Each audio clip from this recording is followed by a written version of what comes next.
നമസ്കാരം, ഞാൻ M G Pratheesh. Milso the milks of Kaumudi ഹെഡ്ലൈൻസിലേക്ക് സ്വാഗതം. Powered by ARMC, presented by Lunars.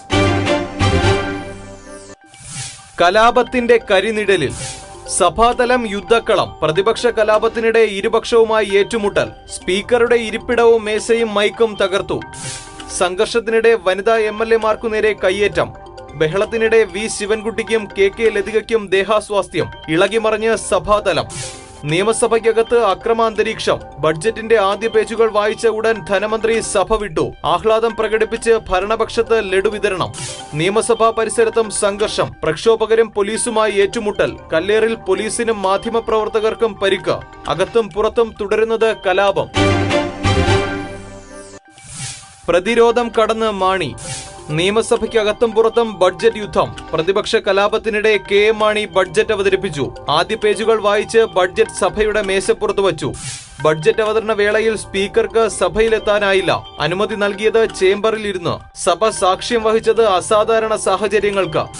നിയമസഭാ പരിസരത്ത് ഇടതുമുന്നണി യുവമോർച്ച പ്രവർത്തകർക്ക് നേരെ ലാത്തിചാർജ്. തലസ്ഥാന നഗരം സംഘർഷഭരിതം. മാണിയുടെ ബഡ്ജറ്റ് അവതരണം തടയാൻ പ്രതിപക്ഷ സന്നാഹം ഇന്നലെ രാത്രി മുതൽ. പ്രതിരോധം തീർക്കാൻ തങ്ങിയത് സഭാ ഹാളിൽ തന്നെ. VSM നിയമസഭ വിട്ടില്ല. മെഹർ മനസ്സ് തുറക്കുമോ? മെഹറിന്റെ മനസ്സറിയാൻ ഡൽഹി പോലീസ്. സുനന്ദ പുഷ്കർ കൊലക്കേസിൽ ശശി തരൂരിന്റെ സുഹൃത്തും പാക് മാധ്യമ പ്രവർത്തകയുമായ മെഹർ തരാറിനെ ചോദ്യം ചെയ്യുമെന്ന് കമ്മീഷണർ BS ബസി.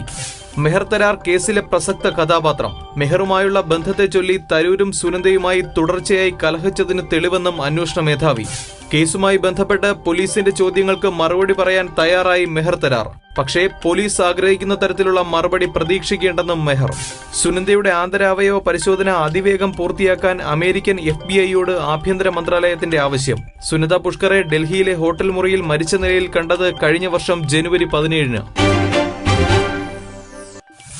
അവസാനിക്കാത്ത അവധിക്കാലം. കോൺഗ്രസിനെ വീണ്ടും വെട്ടിലാക്കി രാഹുൽ ഗാന്ധി അവധിക്കാലം നീട്ടിയതായി റിപ്പോർട്ട്. പാർലമെന്റ് സമ്മേളനത്തിന്റെ ആദ്യ പകുതി പൂർത്തിയാകുന്നതുവരെ രാഹുൽ നാട്ടിലേക്കില്ല. കൽക്കരി കേസിൽ പിന്തുണയുമായി സോണിയയുടെ നേതൃത്വത്തിൽ മൻമോഹൻ സിംഗിന്റെ വസതിയിലേക്ക് ഇന്നലെ നടന്ന മാർച്ചിൽ ശ്രദ്ധിക്കപ്പെട്ടത് ഉപാധ്യക്ഷന്റെ അസാന്നിധ്യം. മകനെക്കുറിച്ച് മൗനം വിടാതെ സോണിയ. രാഷ്ട്രീയം വിട്ട് കോൺഗ്രസ് ഉപാധ്യക്ഷൻ വിശ്രമത്തിന് പോയത് ഫെബ്രുവരി 23 മുതൽ. അവധിക്കാലം ചെലവിടുന്നത് ഏത് വിദേശ രാജ്യത്തെന്ന് പോലും അറിയാതെ പാർട്ടി നേതൃത്വം. രാഹുൽ മടങ്ങിയെത്തിയാൽ സോണിയ അധ്യക്ഷസ്ഥാനം വിടുമെന്ന് സൂചനകൾ. പദവികളിലേക്ക് തൽക്കാലം ഇല്ലെന്ന് പ്രിയങ്ക. വനവാസത്തിൽ രാഹുലിന്റെ മറുപടി കാത്ത് കോൺഗ്രസ്.